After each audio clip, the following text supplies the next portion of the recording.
Hello, dear friends. Today we have prepared the most important and interesting news for you. Stay with us.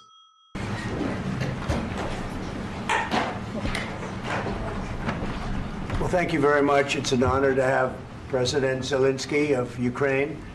And we've been working very hard, very close. So we've actually known each other for a long time. We've been dealing with each other for a long time and very well. We had a little negotiation spat, but that worked out great. I think for both countries, I think for the world, actually, beyond both countries. And we have something that is a very fair deal. And we look forward to getting in and digging and working and getting some of the rare earth. But it means we're going to be inside, and it's a big commitment from the United States, and we appreciate working with you very much. And we will continue to do that. We have had some very good discussions with Russia. I spoke with President Putin, and we're going to try and bring this to a close. It's something that you want and that he wants. We have to negotiate a deal, but we've started the confines of a deal, and I think something can happen. The big thing is the number of soldiers, mostly at this point, but soldiers being killed. You're losing thousands of soldiers. So on both sides, we're losing a lot of soldiers, and we want to see it stop. And we want to see the money get put to different kinds of use, like rebuilding. And we're going to be working very hard. But we've had a lot of very good conversations. I will say until we came along, the Biden administration didn't speak to Russia whatsoever. They didn't speak to anybody. They just allowed this to continue. And I will say that, I'll say in front of you, you've heard me say it 1,000 times, if I were president, this war would have never happened. We would have had a deal negotiated for you without having to go through what you've gone through. But your soldiers have been unbelievably brave. We've given them great equipment, but somebody has to use the equipment. They've been unbelievably brave, and we give them great credit. This was supposed to be over very quickly, and here we are 3 years later. So I give tremendous credit to your generals and your soldiers and yourself in the sense that it's been very hard fighting, very tough fighting. They're great fighters, and you have to be very proud of them from that standpoint. But now we want to get it over with. It's enough, right? We want to get it over with. So it's an honor to have you here. Thank you very much for coming. We're going to sign the agreement at the conference in the East Room in a little while, right after lunch. And we'll be having lunch together. We're also discussing some other things, and we appreciate everybody being here. It's somewhat of an exciting moment, but the really exciting moment is when we when they stop the shooting and we end up with a deal. And I think we're fairly close to getting that, and an honor to have you. And please, I'd like to say something. Yeah, thank you so much, Mr. President. Thank you for the invitation. And really, I hope that this first document will be a first step to real security guarantees for Ukraine, our people, our children. I really count on it. And of course, we count that America will not stop support. Really, for us, it's very important to support and to continue it. I want to discuss it with details further during our conversation, and of course, the infrastructure or security guarantees. Because for today, I understand what Europe is ready to do. And of course, I want to discuss with you what the United States will be ready to do. And I really count on your strong position to stop Putin. And you said that enough with the war. I think that is very important, Ben, to say these words to Putin at the very beginning of war, because he is a killer and terrorist. But I hope that together we can stop him. But for us, it's very important to, to save our country, our values, our freedom, and democracy, and of course, no compromises with the killer about our territories. But it will be later. And of course, what I wanted, we spoke about it by phone with you about the drones production. We have very good drones production. I think the best one in the world for today because of the war. Yes, and of course, we need very much the air defense. You have the best air defense in the world, and really you helped us under attacks of Russians. And I want to speak how we can exchange the licenses. We're open to share the licenses of all our drones with you, of course, with the United States. And we need licenses for quick production of air defense. Even after the war, we need our nation to be calm, that we are secure. So that's why we need this air shield. And of course, about this, I want to speak about the contingents. I think that France and UK already spoke to you, and we know that Europe is ready, but without the United States, they will not be ready to be as strong as we need. And the last point, last not least, about exchange, about our people and children. And you know that these crazy Russians, that they stolen 20,000 of children, Ukrainian children. They changed their names, they changed their, their families, relatives, and now they're in Russia. We want to bring them back, and really, it's a big, big dream, task, and goal for me, and our warriors. By the way, Mr. President, we exchanged, released more than 4,000 warriors from Russian prison, but there are thousands more in the prison. I wanted to share with you some images. How it's, can I now? Yeah, please. Some minutes, 1 minute, 1 minute. Just you to understand in what circumstances, in what situation they are, and what the attitude of Russia to our prisoners.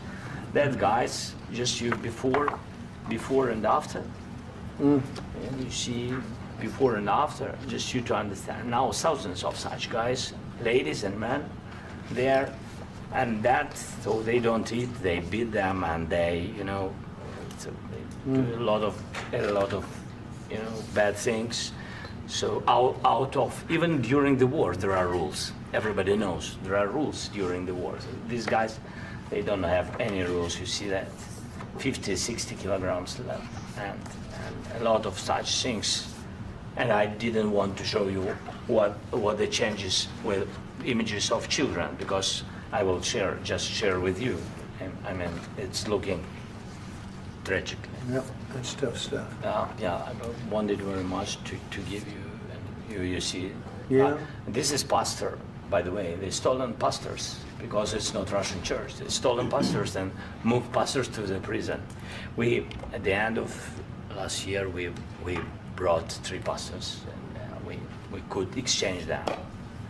And this is pastor, you see. Yeah, that's tough. Yeah, so I mean, this I wanted to show you, and this. So thank you very much. We want to get that ended, right? Yeah, of course. We And want. I think we will. And We have to, of course. do you have any questions, please? Mr. President. Thank you, Mr. President. With how much money is the U.S. going to put into the fund that is being created today, and how does this provide long-term security for Ukraine? Well, we don't know exactly how much, because we're going to be putting some money in a fund that we're going to get from the raw earth that we're going to be taking and sharing in terms of revenue. So it's going to be a lot of money will be made from the sale and from the use of raw earth. And as you know, our country doesn't have much raw earth. We have a lot of oil and gas, but we don't have a lot of the raw earth. And what we do have is protected by the environmentalists, but that can be unprotected, but still it's not very much. They have among the best in the world in terms of raw earth. So we're going to be using that, using it for all of the things we do, including AI and including weapons and the military, and it's really going to very much satisfy our needs. So it's something that just worked out really well. We have a lot of oil, and we have a lot of gas, but we don't have raw earth. So this has just about every component of the raw earth that we need for computers, for all of the things we do.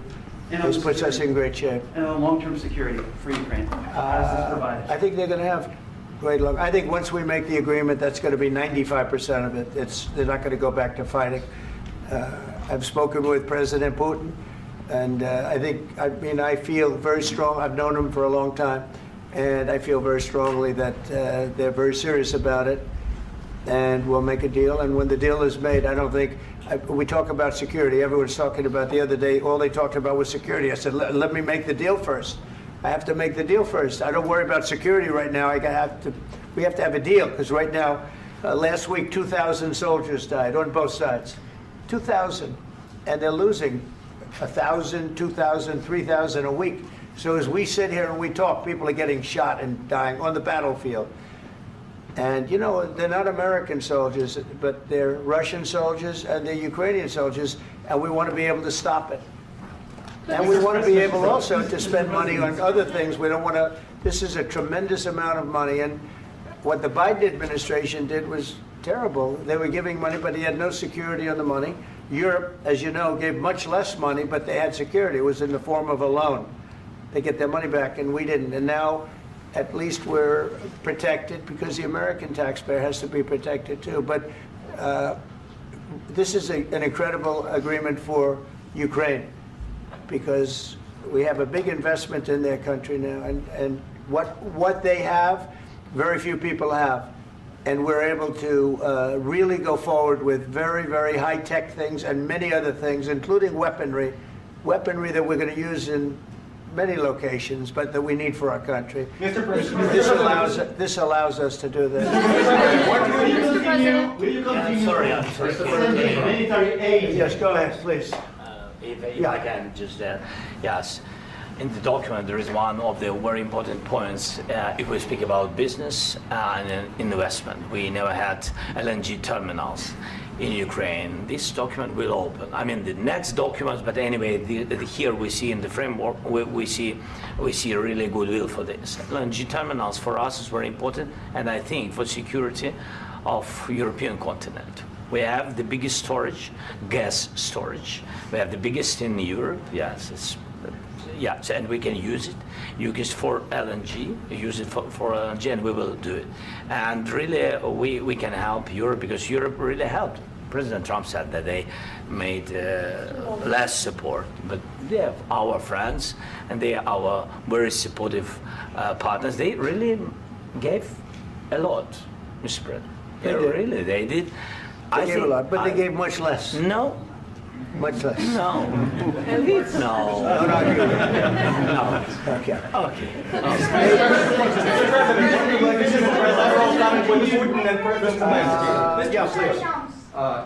Mr. President Trump, you have repeatedly called the deal with Ukraine as a historical one. And as a President of the United States, you make historical decisions in other issues which affect America and other world. So what place in the world history do you want to take? And do you associate yourself with any famous historical figures? Yeah, I'd say George Washington, Abraham Lincoln. I would say I'm far superior to George Washington and Abraham Lincoln. Now, you know I'm only kidding, right? Because when I say that, the fake news is going to go wild. They're going to say he considers himself to be better than Washington. But you never know. You never know. I don't compare myself to anybody. I'm here to do a job. We've had a great 35 days or whatever it might be, a month, a little more than a month. We've accomplished tremendous amounts. Not only this would be a very great achievement if we could get the war stopped and get them back to normalization. I think that's going to happen. We've had very good talks on both sides, as you know. But I think we've done a very good job, just generally. If you look at all of the things we've done in 30 days, they're saying there's never been a opening for a president. The first month, there's never been a first month like we've had. And this is one of the very important things. This, to me, is one of the most important things because we have tremendous death taking place as we speak, and I don't want to have that. You know, think of the parents, whether they're in Russia or Ukraine, think of the parents of all these people being killed needlessly. They came to our territory. Should have never started. This would have, if I were president, this would have never started. Mr. President, will you continue sending military aid to Ukraine after the U.S. signs this agreement with Ukraine? Yeah, we're going to be continuing. To President Zelensky, do you feel like the U.S. is on your side, that President Trump is on your side at this moment? Right. What do you think? He wants to know, do you think that, sort of a stupid question. I guess we wouldn't be here if I wasn't. I think that the United States on our side from the very beginning of occupation, And I think that President Trump on our side, and of course, I'm sure that the United States President will not stop support. This is crucial for us. It's important for us, yes. And Putin, the president speaks about the people and the soldiers which are dying, but they came to our territory, they came to our land. They began this war, and they have to stop. And I think this is the question, with really the most important question. Can President Trump, I hope yes, with some other allies, to stop Putin, withdraw these enemies, our enemy, withdraw these troops from our land? And I think that you asked about the history, I think that if President, or when, he will stop Putin, if President Trump will bring peace to our country, I think he will be on this wall, I think. We've had very, very good talks. What about military aid to Ukraine? President Zelensky just said that there will be no compromises with Vladimir Putin. I just wanted to ask both of you, firstly, are there compromises that you think that President Zelensky is going to have to make? And President Zelensky, is there anything that you might be thinking that you may be able to offer or bring to the table, for example, elections? Thank you. I think you're going to have to always make compromises. You can't do any deals without compromises. So certainly he's going to have to make some compromises, but hopefully they won't be as big as some people think you're going to have to make. That's all. That's all we can do. I'm here as an arbitrator, as a mediator to a certain extent between two parties that have been very hostile, to put it mildly. They've been very hostile. There's been a vicious war. There's been a vicious war. You know, it's a very level battlefield, and those bullets go out, and as I've said many times, we were talking about it with Pete, many times the only thing stopping those bullets is a human body. And in the case we're talking about, generally young human bodies are stopping a lot of bullets. It's dead level. That's why it's great farmland. It's great land. It's great farmland, but there's very little protection against the bullets that are being, and other things that are being shot. So all I can do is see if I can get everybody at the table and get an agreement. And I think we're going to end up with an agreement. Otherwise, I wouldn't probably be even here today. Mr. President, I've got two questions for you. You think ultimately your legacy will be the peacemaker and not the president that led this country into another war and ended foreign wars? And I've got a question. I hope it will. I mean, I hope I'm going to be remembered as a peacemaker. This would be a great thing if we could do this. I'm doing this to save lives more than anything else. Second is to save a lot of money, but I consider that to be far less important. So I hope I'm going to, thank you, Brian, for that question. It was a nice question. I hope I'll be known and recognized as a peacemaker. This would be a great thing to solve. This is a very dangerous situation. You know, this could lead to a third world war. This was headed in the wrong direction. If this election were lost, if we didn't win this election, and we won it by a lot, that was a mandate. We won every swing state. We won the popular vote by millions and millions of votes. We won everything. The districts, you look at the areas of red, take a look at a map. This was a big mandate, and this was one of the things I said, we're going to get this thing settled. If we didn't win, I think this could have very well ended up in a third world war, and that would not have been a good situation. What was your second question? And my second question for President Zelensky, why don't you wear a suit? You're at the highest, why don't you wear a suit? You're at the highest level in this country's office, and you refuse to wear a suit. Just want to see if do you own a suit? Yeah, problems. A lot of Americans have problems with you not respecting the dignity of this office. I will wear a costume after this war will finish. Okay. Yes, maybe one. Maybe something like this. Something like yours. Yes. That'd be great. Maybe something better. I don't know. We will see. Maybe something cheaper than. Yeah. Thank you. Thank you. President Trump. Thank you, President Trump. You said yesterday that you have. Are you going to send more arms to Ukraine in case there's no peace? Yeah, we're going to have arms to Ukraine. Yeah, sure. Hopefully, I won't have to send very much because hopefully we're going to have it finished. We're looking forward to finishing this quickly. We're not looking forward to sending a lot of arms. We're looking forward to getting the war finished so we can do other things. But we very much appreciate the agreement because we needed what they had. And we're treating, our country is now treated fairly. Biden didn't do that. He didn't know what the hell he was doing. This should have never happened. This should have never started. But, sure, the answer is yes, but hopefully we won't have to send much, because I'm looking forward to getting it done quickly, very quickly. Does that mean you'll provide security guarantees, Mr. President? I don't want to talk about security yet, because I want to get the deal done. You fall into the same trap like everybody else. A million times you say it over and over. I want to get the deal done. Security is so easy. That's about 2% of the problem. I'm not worried about security. I'm worried about getting the deal done. The security is the easy part. Security is very nice. Everybody stopped shooting. And now will Europe put people there? I know France is going to. I know the UK is going to. I know other countries are going to, and they happen to be right next door. We haven't committed, but we could conceivably. We have security in a different form. We'll have workers there digging, taking the raw earth so that we can create a lot of great product in this country. So in that sense, you have something, but we haven't determined that yet. I will say, in speaking to France and in speaking to, and they were here, as you know, last week and just the other day, they have committed to a lot of security. I don't think you're going to need much security. I think once this deal gets done, it's over.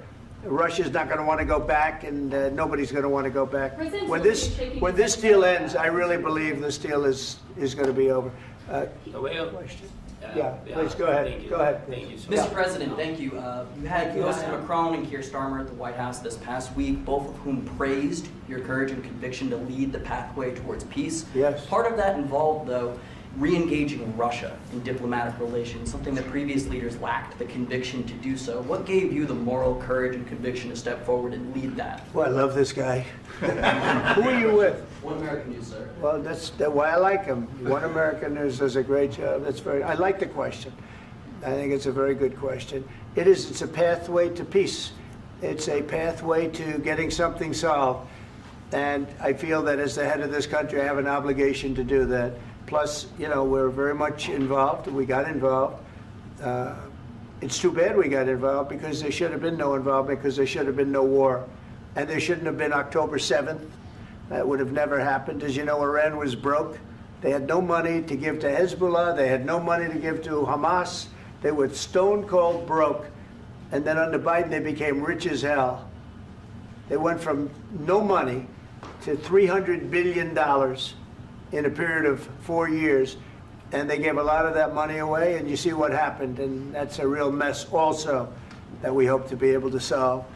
But no, I appreciate your question very much. I feel I have an obligation to try and do something to stop the death. If I can answer. Yes, if I can answer. Please, sorry. Please. Please. And I do like your clothing, by the way. Yeah, really? Even though I think he's a great guy, by the way. But I don't know if you two like each other. But you know what? I think he's dressed. I like this guy. I don't know I think him. he's dressed beautiful. So I have more serious things than answer on such Yeah, questions. sure, I will answer on more serious That's a good questions statement. if I can. Yeah, So please, about security guarantees and about just ceasefire. We can't just speak about ceasefire and speak. It will not work. Just ceasefire will never work, because I'm like a president. I have this experience, and not only me. Ukraine before my presidency, from the 2014, Putin broken 25 times. 25 times he broken his own signature. 25 times he broken ceasefire. But he never broke to me. He never broke to me. No, you were the president. You were the president during. He never broke to me. In 2016, you've been the president, Mr. President. You've been the president, but he had, of course, not with you, but he had during those periods. He had conversations with our side, and we had Normandy format. The France, Germany, Ukraine, and Russia, and he broken 25 times. That's why we will never accept just ceasefire. It will not work without security guarantees. Security guarantees, maybe President is right about this document and other, but this document is not enough. Strong army is enough, because his soldiers afraid, Putin's soldiers afraid of our soldiers when we're strong enough. If we are not strong enough, if we are empty, if our storage is empty, we can't defend our land. Today, He knows that we have all the world knows that we have meeting. Yes. Why he's using ballistic? Putin today using ballistic on our hospitals, schools, and etc. Ballistic. So he knows that we are here and that President Trump is really have goodwill to stop this war. And you hear now the president. So why he's using? So he doesn't want to stop. He doesn't want. But I hope that we will do it. Really, we'll do it.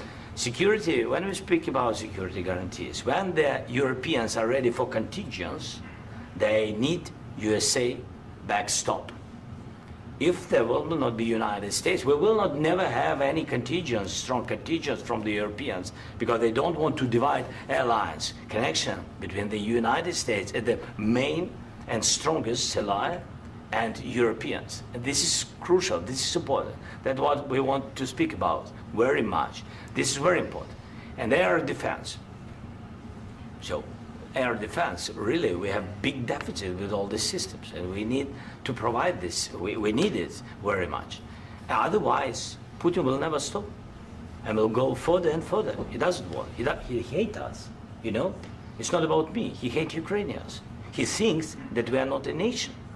He thinks, and he shared these thoughts, I think maybe with your team also, I don't know. But with all the Europeans, in media, officially and not, he always said that there is no such country, such nation, such language, and such life like Ukrainian.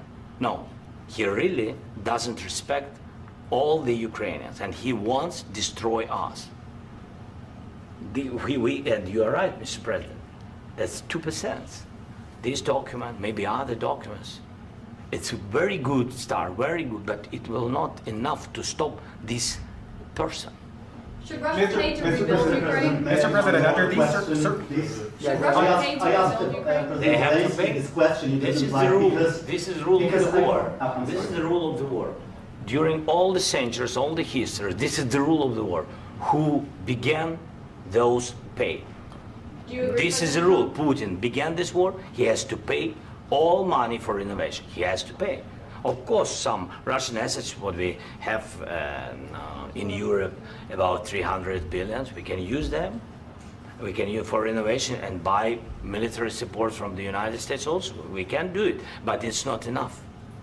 It's not enough. President, under these circumstances, do you envision a trilateral summit with Putin and President Zelensky? Wait 1 second. I asked this question that you didn't like because I wanted to know if you want to position yourself in the middle between Russia and Ukraine, or on the Ukraine side. No, I'm in the middle. I want to solve this thing. I'm for both. I want to get it solved, and it's wonderful to speak badly about somebody else, but I want to get it solved. If we can solve it, great. If we can't solve it, they're going to have to fight it out, and who knows what's going to happen. But I want to see it get solved. May I follow up? One more question about U.S. troops in Europe. After Russian invasion of Ukraine, your predecessor sent additional troops to Eastern Europe, including Poland, my country. Yeah. Are you committed to keeping these troops on the eastern flank of NATO in the future? I'm very committed to Poland. I think Poland has really stepped up and done a great job for NATO. They, as you know, they paid more than they had to.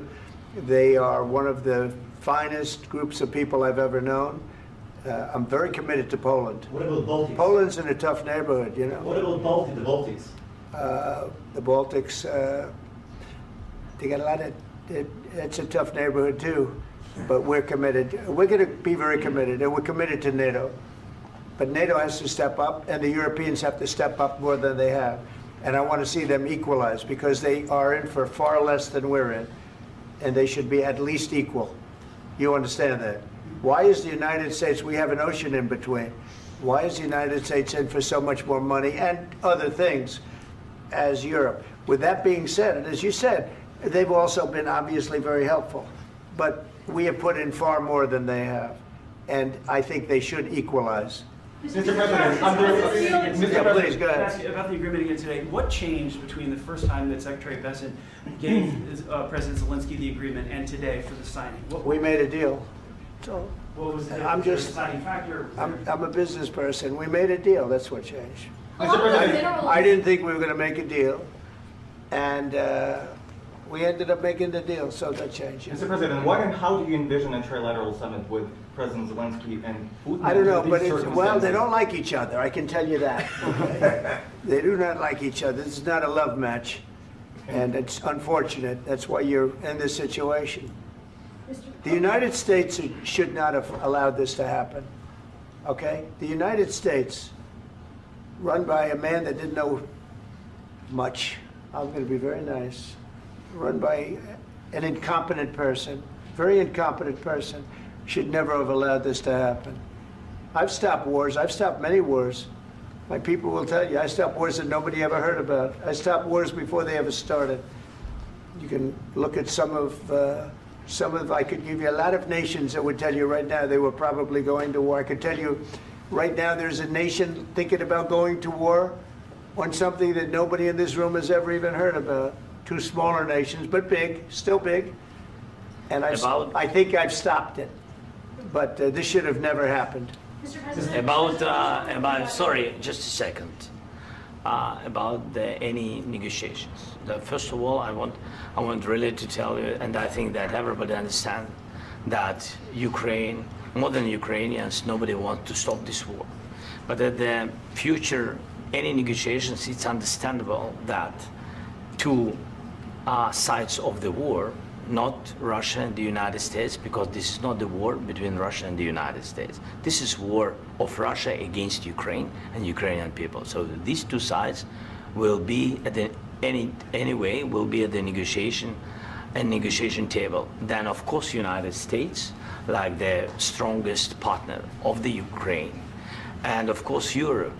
I think Europe is very important. I want to speak about it with the president. Yes, Europe is very important for us because we really defend Europe for today. All Europeans really recognize that we are defending the line, and they have real life, and our people are dying. That's why they helped us. And also, it's about the NATO.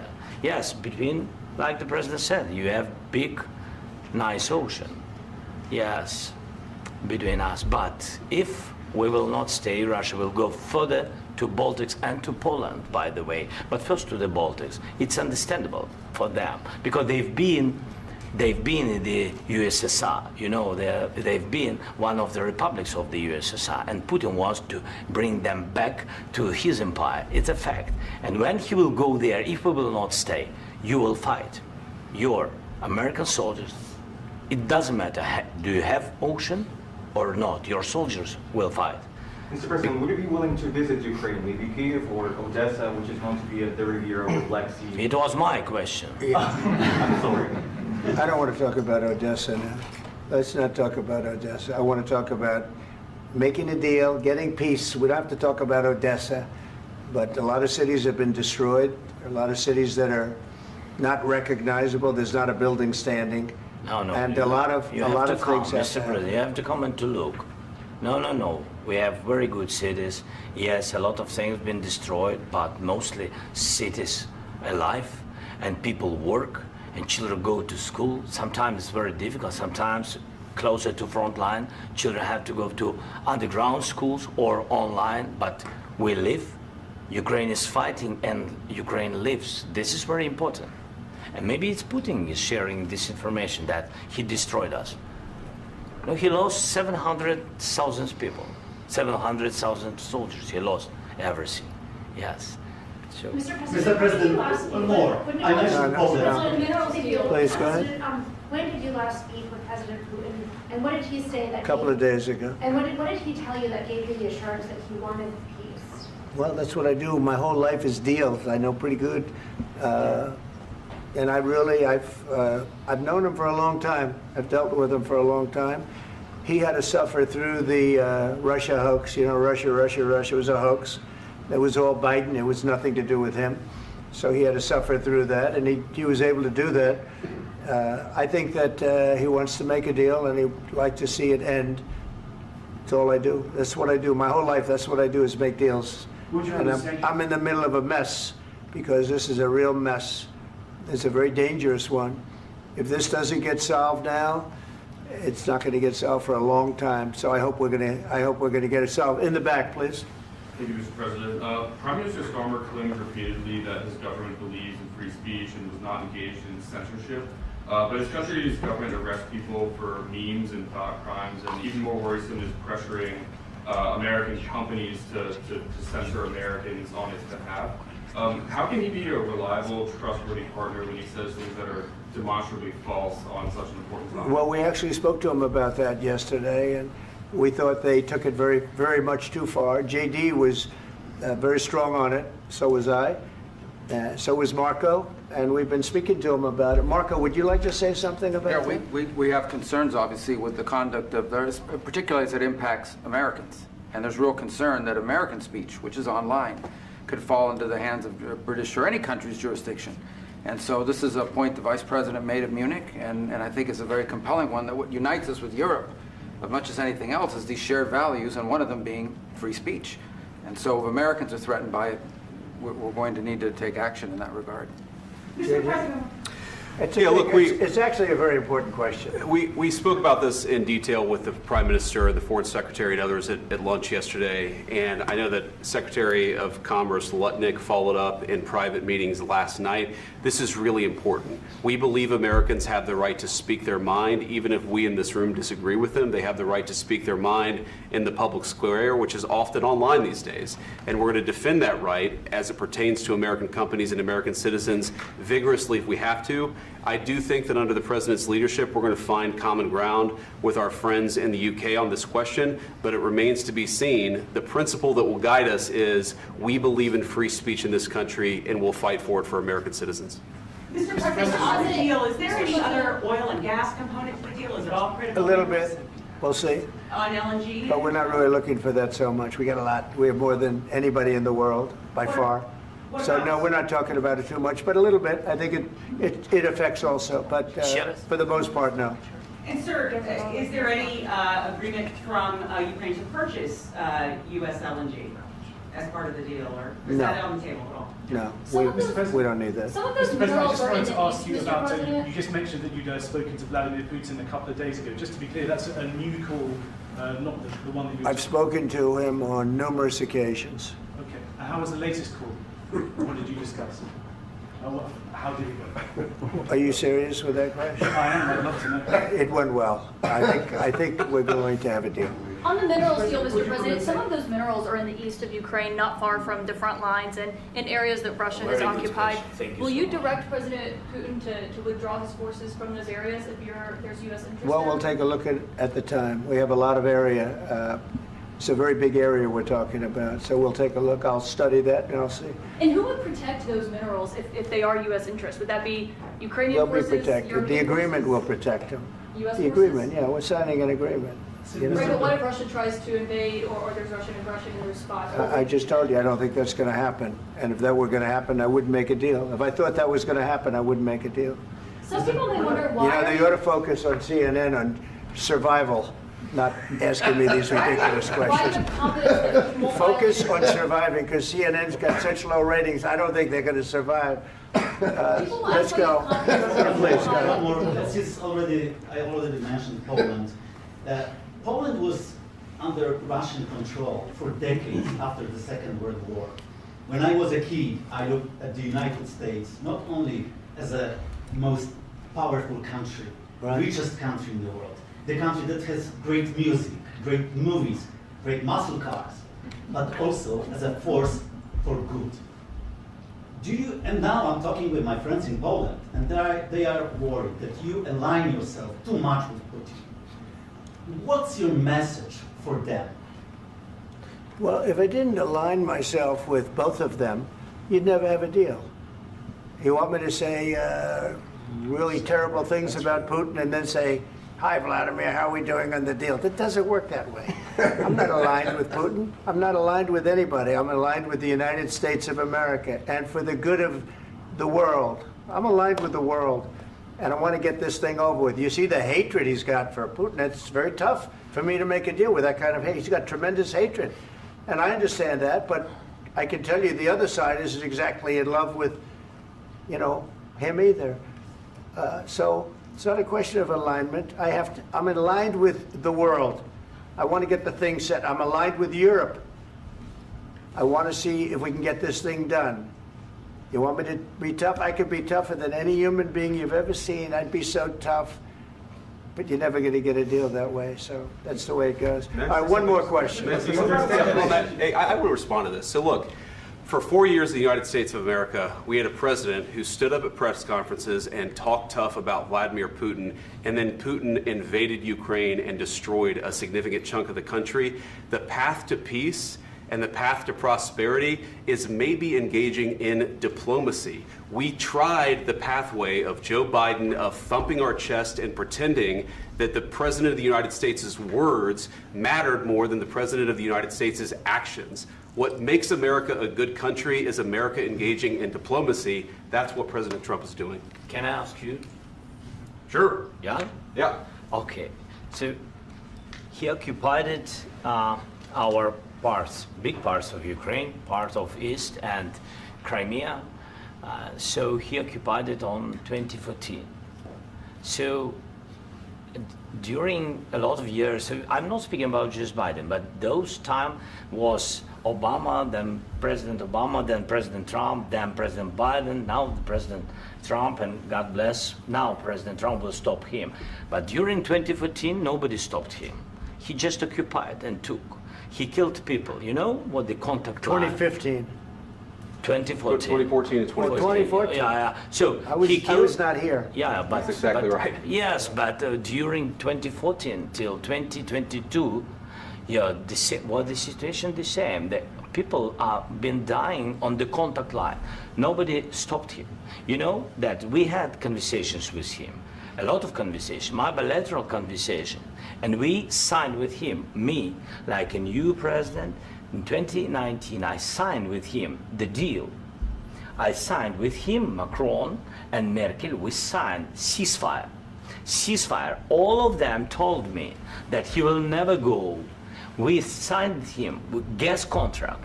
Gas contract. Yes, but after that, he broken this ceasefire. He killed our people and he didn't exchange prisoners. We signed the exchange of prisoners, but he didn't do it. What kind of diplomacy, JD, you are speaking about? What do you mean? I'm talking about the kind of diplomacy that's going to end the destruction of your country. Yes, but if you Mr. President, with respect, I think it's disrespectful for you to come into the Oval Office and try to litigate this in front of the American media. Right now, you guys are going around and forcing conscripts to the front lines because you have manpower problems. You should be thanking the President for trying to bring an end to this conflict. Have you ever been to Ukraine that you say what problems we have?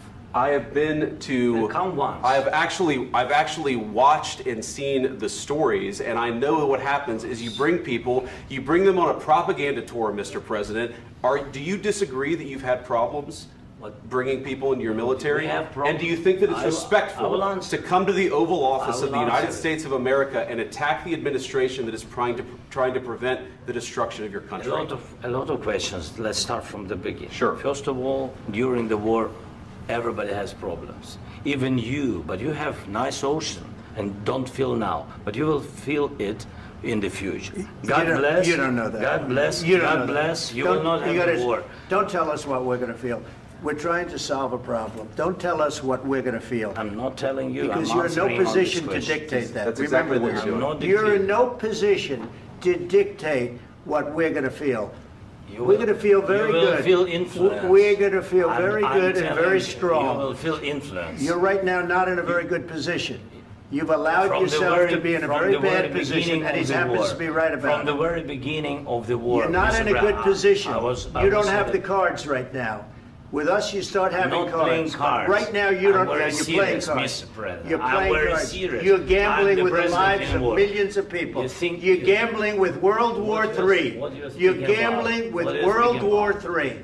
And what you're doing is very disrespectful to the country, this country. That's back to you. Far more than a lot of people said they should have. Have you said thank you once? This entire meeting? No, in this entire meeting, have you said thank you? You went to Pennsylvania and campaigned for the opposition in October. Offer some words of appreciation for the United States of America and the president who's trying to save your country. Please, You think that if you will speak very loudly about the war, you He's can... not speaking loudly. He's not speaking loudly. Your country's in big trouble. Can I Wait a answer? minute. No, Can you've I done a lot answer? of talking. Your country is in big trouble. I know. You're not I winning. know. You're not winning this. You have a damn good chance of coming out okay because of us. Mr. President, we are staying in our country, staying strong from the very beginning of the war. We've been alone, and we are thankful. I said thanks You haven't in been this alone. cabinet, You and haven't not been only alone. in this cabinet. We gave you, through I this said stupid thank president, $350 billion. You voted we gave for you your military president. equipment, You and you voted men for are your brave, president. but they had to use our military. What about West? If you didn't have You our invited military me- equipment, You invited if me you to didn't speak. have our military equipment, this war would have been over in 2 weeks. In 3 days, I heard it from Putin. In 3 days, this is something Maybe new. less. In 2 weeks, of course, yes. It's going to be a very hard thing to do business like this. I tell you. Just say thank you. I said a lot of times thank you to American people. Accept that there are disagreements, and let's go litigate those disagreements rather than trying to fight it out in the American media when you're wrong. We know that you're wrong. But you see, I think it's good for the American people to see what's going on. I understand, sir. I think it's I very understand. important. That's why I kept this going so long. You have to be thankful. You I'm- don't have the I'm cards. thankful. You're buried there. Your people are dying. tell you You're again, running I low know. on soldiers. Don't- Listen, don't please, you're running Mr. low on President. soldiers. It would be a damn good thing. Mr. And then President. then you tell us, I don't want a ceasefire. I don't want a ceasefire. I want to go and I want this. Look. If you could get a ceasefire right now, I tell you, you take it so the bullets stop flying and your men stop getting killed. Of course, we want to stop the war. But you're I saying said- you don't want a ceasefire. But I said to you, I want a with ceasefire. guarantees. Because you'll get a ceasefire faster than an agreement. Ask our people about ceasefire, what they think. That wasn't it doesn't with matter me. for you what That what wasn't this with me. means. It That was wasn't with you. a guy named Biden, who was not a smart person. This That is was your, with, this that is was with your Obama. president. It was your president. Excuse me. That was with Obama, who gave you sheets, and I gave you javelins. Yes. I gave you the javelins to take out all those tanks. Obama gave you sheets. In fact, the statement is Obama gave sheets and Trump gave javelins. You got to be more thankful, because let me tell you, you don't have the cards. With us, you have the cards. But without us, you don't have any cards. One more question to Mr. Vice President. I'm sorry. It's going to be a tough deal to make, Um, because the attitudes have to change. What if Russia breaks ceasefire? What if Russia breaks peace talks? What do you do then? I understand that it's a heated conversation right now. What are you but saying? what She's if asking, what if Russia breaks the ceasefire? What if anything? What if a bomb drops on your head right now? Okay? What if they broke it? I don't know. They broke it with Biden because Biden, they didn't respect him. They didn't respect Obama. They respect me. Let me tell you, Putin went through a hell of a lot with me. He went through a phony witch hunt where they used him and Russia. Russia. You ever hear of that deal? That was a phony Hunter Biden, Joe Biden scam. Hillary Clinton, Shifty Adam Schiff. It was a Democrat scam. And he had to go through that. And he did go through it. We didn't end up in a war. And he went through it. He was accused of all that stuff. He had nothing to do with it. It came out of Hunter Biden's bathroom. It came out of Hunter Biden's bedroom. It was disgusting. And then they said, oh, the laptop from hell was made by Russia. The 51 agents. The whole thing was a scam. And he had to put up with that. He was being accused of all that stuff. All I can say is this. He might have broken deals with Obama and Bush, and he might have broken them with Biden. He did, maybe. Maybe he didn't. I don't know what happened. But he didn't break them with me. He wants to make a deal. I don't know if you can make a deal. The problem is, I've empowered you to be a tough guy. And I don't think you'd be a tough guy without the United States. And your people are very brave. But you're either going to make a deal or we're out. And if we're out, you'll fight it out. I don't think it's going to be pretty, but you'll fight it out. But you don't have the cards. But once we sign that deal, you're in a much better position. But you're not acting at all thankful. And that's not a nice thing. I'll be honest, that's not a nice thing. All right, I think we've seen enough. What do you think? Huh? This is going to be great television, I will say that. All right. We'll see what we can do about putting it together. Thanks. And I need the back of this. We'll see. I don't know. All right, guys, come on. Wait. Hey, guys, come on. Let's move.